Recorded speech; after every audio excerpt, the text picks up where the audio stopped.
नमस्कार दोस्तों, स्वागत करता हूं मैं सुरजीत कुमार पटेल आपके अपने YouTube channel B study official पर।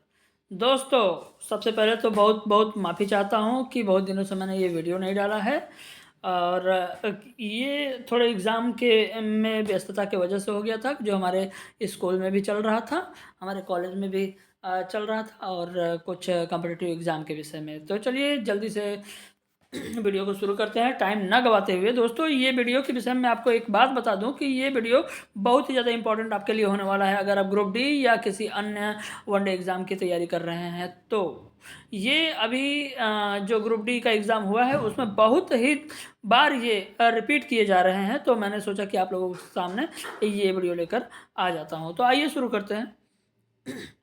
दोस्तों, जो सबसे पहला क्वेश्चन है, भारत के 16वें वित्त आयोग या फिनांस कमीशन के अध्यक्ष कौन है? अरविंद पनगड़िया। तो मैंने डायरेक्ट वन पे इसे लिया हुआ है, तो आप इसे ऐसे ही समझ लीजिएगा। ये कई बार इस बार जो रेलवे का एग्ज़ाम ग्रुप डी का हो रहा है उसमें बार बार ये पूछा जा रहा है।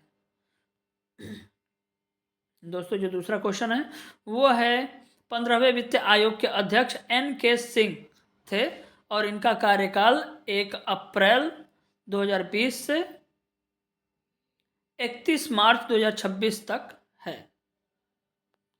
ये बहुत ही इंपॉर्टेंट पॉइंट है आपके लिए। दोस्तों, अरविंद पनगड़िया को 16वें वित्त आयोग का अध्यक्ष नियुक्त किया गया है। आगे बढ़ते हैं। तो दोस्तों, जो दूसरा क्वेश्चन पूछा गया है वो ये कि 20 मई 2025 को सुप्रीम कोर्ट के एक निर्णय के अनुसार प्रवेश स्तर के न्यायाधीश या सिविल जज या जूनियर डिवीजन के पद के लिए आवेदन करने वाले उम्मीदवारों के लिए न्यूनतम कानूनी प्रैक्टिस या जो लीगल प्रैक्टिस का कितना अनुभव अनिवार्य किया गया है? दोस्तों, ये पूछा गया है। थोड़ी जुड़ी सीरीज से है ये क्वेश्चन। तो दोस्तों, कितना अनिवार्य है, प्रैक्टिस करना कितना अनिवार्य है? कम से कम 3 वर्ष इसका आंसर है। दोस्तों, ये भी ग्रुप डी में पूछा गया क्वेश्चन है और ये क्वेश्चन दोस्तों बार बार रिपीट हो रहे हैं, इसलिए लेकर आया हूँ। दोस्तों, देखते हैं अगला। जो तीसरा क्वेश्चन है वो 2025 में वन, जैव विविधता, जलवायु और जलवायु सुधार की राज्यवार रैंकिंग में भारत में प्रथम स्थान किस राज्य को दिया गया है? तो दोस्तों, ये तो जैव विविधता, जलवायु सुधार और वन रैंकिंग आप सब पढ़ते ही होंगे। तो इसमें जो पहला स्थान जो प्राप्त है वो आंध्र प्रदेश को है। बहुत ही इंपॉर्टेंट था, मैंने पहले भी बताया था कि ऐसे क्वेश्चन इन्वायरमेंटल क्वेश्चन होते हैं, तो इसे ध्यान देने की आवश्यकता है। ये इस तरह क्वेश्चन बहुत बार एग्जाम में पूछे जाते हैं। आगे देखते हैं। चौथा क्वेश्चन है, सितंबर 2025 में reserve bank of India RBI के नए डिप्टी गवर्नर या डिप्टी गवर्नर के रूप में किसे नियुक्त किया गया है? तो दोस्तों, मैं आपको बता दूं, वो है शिरीष चंद्र मुर्मू। दोस्तों, शिरीष चंद्र मुर्मू। आइए इनके बारे में एक दो पॉइंट और देख लेते हैं। शिरीष चंद्र मुर्मू को 9 अक्टूबर 2025 से प्रभावी भारतीय रिजर्व बैंक RBI के डिप्टी गवर्नर के रूप में नियुक्त किया गया है।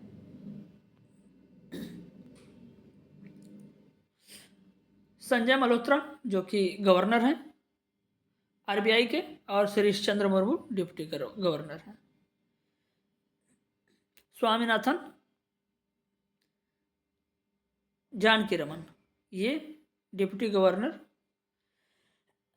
दोस्तों, ऐसे ही बहुत सारे डिप्टी गवर्नर जो हैं रिजर्व बैंक के, वो यही हैं। आगे बढ़ते हैं। आगे देखते हैं पांचवा क्वेश्चन है 2024-25 के अर्जुन पुरस्कार। दोस्तों, मैंने आपको पहले ही बताया है कि अवार्ड से बहुत क्वेश्चन पूछा जाता है। खेल के अवार्ड को आप बिल्कुल भी इग्नोर नहीं कर सकते। तो इस बार पूछ लिया गया है अर्जुन अवार्ड के लिए मुक्केबाजी बॉक्सिंग में किस खिलाड़ी को चुना गया है? तो वो स्वीटी भूरा को चुना गया है। स्वीटी भूरा को चुना गया है। दोस्तों, ये क्वेश्चन इसलिए नहीं है, बल्कि इसलिए है कि आप इसी से रिलेटेड और भी क्वेश्चन पढ़ के जाएं। ये एक आपका एरिया डिफाइन कर रहा है। अगला क्वेश्चन देखते हैं। छठा क्वेश्चन है 2025 में जेंडर गैप इंडेक्स इंडेक्स तो हमेशा ही इंपॉर्टेंट रहता है। जेंडर गैप इंडेक्स इस बार पूछ लिया गया है। में प्रथम स्थान किस देश ने प्राप्त किया है, तो वो आइसलैंड ने प्राप्त किया हुआ है। प्रथम स्थान किसने प्राप्त किया हुआ है, आइसलैंड ने प्राप्त किया हुआ है। अब देख लीजिए यहीं पे 148 देशों की सूची में जेंडर गैप में भारत 131वें स्थान पर है। इस चीज़ को याद रखिएगा। ये क्वेश्चन मतलब कि रिपीटली पूछे जा रहे हैं, रिपीट कर रहा है, बार बार रिपीट कर रहा है। हाँ, अगले क्वेश्चन की तरफ बढ़ते हैं। जून 2025 में किसी देश ने 3 लाख से अधिक प्रतिभागियों के साथ एक गिनीज वर्ल्ड रिकॉर्ड स्थापित किया है, तो वो भारत है। कौन है, भारत है। दोस्तों आप सभी को पता है कि लगभग 150 करोड़ जनसंख्या होने को है भारत की, तो भारत ही होगा ना। आइए देखते हैं अगले क्वेश्चन की तरफ। मई 2025 में आयोजित इटालियन ओपन 2025 के पुरुष एकल का खिताब किसने जीता है, तो कार्लोस अल्कराज ने जीता है। कार्लोस अल्कराज ने जीता है। पुरुष एकल का जो विजेता है वो कार्लोस अल्कराज है, और उप विजेता जेनिक सिनर हैं जो इटली के हैं। और महिला एकल की भी बात कर लेते हैं यहाँ पे। तो महिला एकल की जो विजेता हैं वो हैं जैस्मिन पाओलिनी, ये इटली की हैं। और उप विजेता जो है वो है कोको गॉफ, ये अमेरिका की हैं। आगे बढ़ते हैं, 8वें क्वेश्चन की तरफ चलते हैं दोस्तों। तो 8वां क्वेश्चन है, मार्च 2025 में किसे भारत का 58वां टाइगर रिजर्व घोषित किया गया। ये बिल्कुल करंट से रिलेटेड क्वेश्चन है, बहुत ही इंपॉर्टेंट है। तो किसे 58वां घोषित किया गया है, वो है Madhav tiger reserve. Madhav tiger reserve कहाँ है, एमपी में है, मध्य प्रदेश में है दोस्तों, एमपी में है। टाइगर रिजर्व से भी क्वेश्चन पूछ रहे हैं, तो एक बार आप जरूर रिवाइज कर लीजिएगा, जिसका भी एग्जाम अभी जस्ट आने को है। आगे देखते हैं, भारत में प्रत्येक वर्ष शहीद दिवस भगत सिंह, राजगुरु और सुखदेव के बलिदान के रूप में कब मनाया जाता है, तो दोस्तों आपको पता है 23 मार्च को उनको फांसी दी गई थी, तो 23 मार्च को ही ये मनाया जाता है ये दिवस। अब हर बार के शिफ्ट में एक का दिवस से क्वेश्चन जरूर रह रहा है, तो आप उसे जरूर देखिएगा। 10वां क्वेश्चन है, जुलाई 2025 में 17वां ब्रिक्स शिखर सम्मेलन ब्राजील के कौन से शहर में आयोजित किया गया था, तो वो रियो डी जेनेरियो में किया गया था। और इसके विषय में कुछ और जानकारी बता देते हैं आपको कि इसकी जो थीम थी, इसका जो थीम है वो अधिक समावेशी और टिकाऊ शासन के लिए वैश्विक दक्षिण सहयोग को मजबूत करना। आगे देखते हैं दोस्तों, अगला जो क्वेश्चन है, वर्ष 2025 में भारतीय सेना द्वारा चलाया गया ऑपरेशन सिंदूर मुख्य रूप से क्षेत्र में आयोजित किया गया था। किस क्षेत्र में आयोजित किया गया था, तो वो पाकिस्तान अधिकृत कश्मीरी क्षेत्र में आयोजित किया गया था ऑपरेशन सिंदूर। आगे बढ़ते हैं दोस्तों, अब टाइम नहीं गवाते हैं, जल्दी जल्दी बताते हैं आपको, क्योंकि टाइम कम है आपके लिए भी, हमारे पास भी। तो आइए जल्दी से देखते हैं अगला क्वेश्चन। जुलाई 2025 में रक्षा अनुसंधान और विकास संगठन DRDO द्वारा किस मिसाइल का 24 घंटे का निरंतर निगरानी और विकासात्मक परीक्षण सफलतापूर्वक किया गया था, दोस्तों जो मिसाइल का नाम है प्रलय।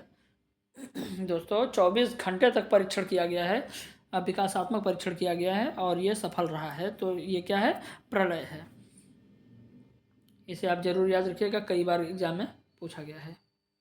खेलो इंडिया विंटर गेम्स 2025 का पहला चरण आयोजित किया गया, कहाँ आयोजित किया गया, तो ये विंटर गेम है, तो लेह लद्दाख में आयोजित किया गया। दोस्तों दूसरा चरण फरवरी को गुलमर्ग जम्मू कश्मीर में और जम्मू कश्मीर में आयोजित किया गया था। 5वां संस्करण था ये, और इसका शुभंकर था सीन एसी हिम तेंदुआ। आगे बढ़ते हैं दोस्तों, हरियाणा सरकार ने किस वर्ष तक राज्य में पराली जलाने की प्रथा को पूरी तरह से समाप्त करने का लक्ष्य निर्धारित किया, तो 2027 तक। दोस्तों पराली जलाने की जो समस्या है वो हरियाणा, मेरठ, पंजाब इन सब में बहुत ही ज़्यादा है। अगला क्वेश्चन थोड़ा विज्ञान से था, तो वो है सर गगनयान मंडल के मटर के पौधे पर अपने प्रयोगों के लिए कितने विपरीत लक्षणों को चुना था उन्होंने, तो वो 7 जोड़ी विपरीत लक्षणों को उन्होंने चुना था। दोस्तों ये बायोलॉजी से क्वेश्चन है, साइंस का, इसे भी फ्रिक्वेंटली पूछा जा रहा है। आगे बढ़ते हैं दोस्तों। T20 क्रिकेट के इतिहास में 62 वर्ष की आयु में पेशेवर मैच या प्रोफेशनल मैच खेलने वाले सबसे उम्रदराज खिलाड़ी का नाम क्या है, तो वो है एंड्रयू ब्राउनली। Andrew Brownlee. ये क्रिकेट से करंट अफेयर पूछा गया है दोस्तों, बहुत ही इंपॉर्टेंट है, याद रखिएगा। 2025 में किस देश के क्रिकेटर को पद्मश्री से किस क्रिकेटर को पद्मश्री पुरस्कार से सम्मानित किया गया, तो वो 2025 में आर अश्विन को किया गया है, रविचंद्रन अश्विन को किया गया है। आगे बढ़ते हैं अगले क्वेश्चन की तरफ। 2025 में मानव विकास सूचकांक में क्या रैंक है भारत में यूएनडीपी रिपोर्ट के अनुसार? यूएनडीपी के रिपोर्ट के अनुसार मानव विकास सूचकांक में क्या रिपोर्ट कौन सा स्थान है, तो वो 130वां स्थान है। आगे बढ़ते हैं।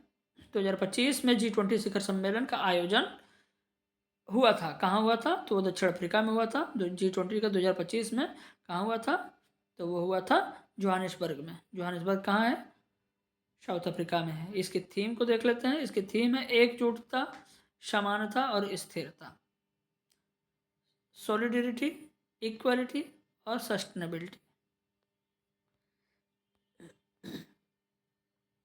आगे बढ़ते हैं। 2025 में विश्व जूडो चैंपियनशिप का आयोजन कहाँ किया गया, तो वो बुडापेस्ट हंगरी में किया गया। बुडापेस्ट हंगरी की राजधानी भी है, तो इसे आप याद रख सकते हैं। अगला जो क्वेश्चन है वो है जलवायु परिवर्तन प्रदर्शन सूचकांक CCPI 2025 में भारत को कौन सा स्थान मिला है, तो दोस्तों इसे भारत को 10वां स्थान मिला है जलवायु परिवर्तन प्रदर्शन सूचकांक में। आते हैं अगले क्वेश्चन की तरफ। 2025 एशियाई जिम्नास्टिक चैंपियनशिप के वर्ल्ड फाइनल में कांस्य पदक किसने जीता है, तो वो कौन जीते हैं, प्रणति नायक ने। प्रणति नायक ने। आगे बढ़ते हैं। ये क्वेश्चन भी फ्रिक्वेंटली पूछा जा रहा है। कैल्शियम क्लोराइड का आणविक द्रव्यमान कितना होता है, तो दोस्तों 111 ग्राम पर मोल होता है। आगे बढ़ते हैं। ये केमिस्ट्री से क्वेश्चन था। आगे बढ़ते हैं। आगे है दीर्घकालिक गर्भधारण को रोकने के लिए क्या उपयोग किया जाना चाहिए, तो कापर टी। दोस्तों कापर टी यूज किया जाना चाहिए। कापर रिलीजिंग लूप्स होता है जिसे गर्भाशय में लगा दिया जाता है। अगला जो क्वेश्चन है किस जीव में पेस्टिसाइड की सांद्रता सबसे अधिक होती है, तो किस में होती है, चील में होती है। दोस्तों ये खाद्य श्रृंखला से क्वेश्चन पूछ लिया है, खाद्य श्रृंखला से। आगे बढ़ते हैं। हाइड्रोकार्बन को जलाने पर क्या प्राप्त होता है, तो दोस्तों कार्बन डाइऑक्साइड प्राप्त होता है और क्या होता है, जल प्राप्त होता है। आगे बढ़ते हैं। प्रधानमंत्री नरेंद्र मोदी ने किस योजना के लिए 11,440 करोड़ का बजट आवंटित किया है, जिसका लक्ष्य 2030-31 के लिए तय किया गया है, तो दोस्तों दलहन आत्मनिर्भरता मिशन के लिए। दलहन आत्मनिर्भरता मिशन के लिए।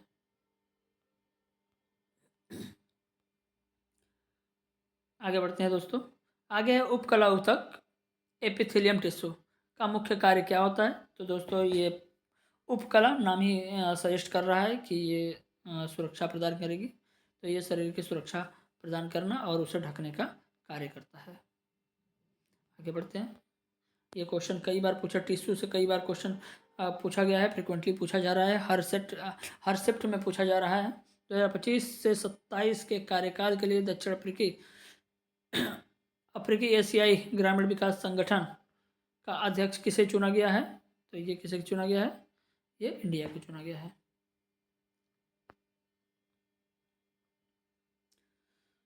IIT मद्रास और इसरो द्वारा संयुक्त रूप से विकसित चिप आइरिस में मुख्य रूप से किस प्रोसेसर आर्किटेक्चर का प्रयोग किया गया है?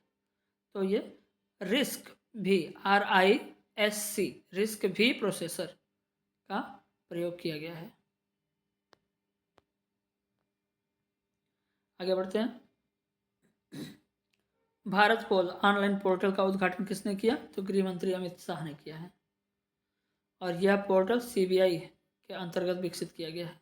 ये चीज़ भी आप ध्यान दीजिएगा कि यह CBI के अंतर्गत विकसित किया गया है या CBI ने इसे विकसित किया है इस पोर्टल को। आगे बढ़ते हैं, बिल्कुल अंत की तरफ अब हम चल पड़े हैं। पादप जनन या प्लांट रिप्रोडक्शन में बीजाणु बीज का निषेचन किस प्रकार होता है? तो ये आंतरिक निषेचन द्वारा होता है। आगे बढ़ते हैं, ये बायोलॉजी से क्वेश्चन है। यदि किसी विद्युत परिपथ में V = 2 वोल्ट मतलब 2 वोल्ट और I = 0.2 एम्पियर है तो प्रतिरोध का मान क्या होगा? तो दोस्तों आप इसको बिल्कुल ऐसे ही लगा सकते हैं। ये क्या कितना होगा? 10 ओम होगा। V = IR से देख लेते हैं। IR से देखेंगे तो आपको पता चल जाएगा। ये 0.2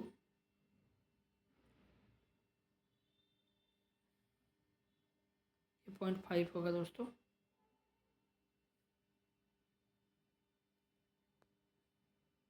बाद में बताते हैं इसको। आगे देखते हैं।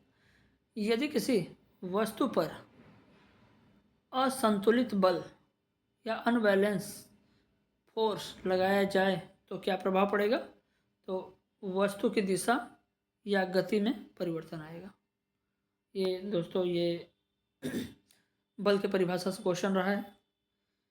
अब आखिरी क्वेश्चन देखते हैं।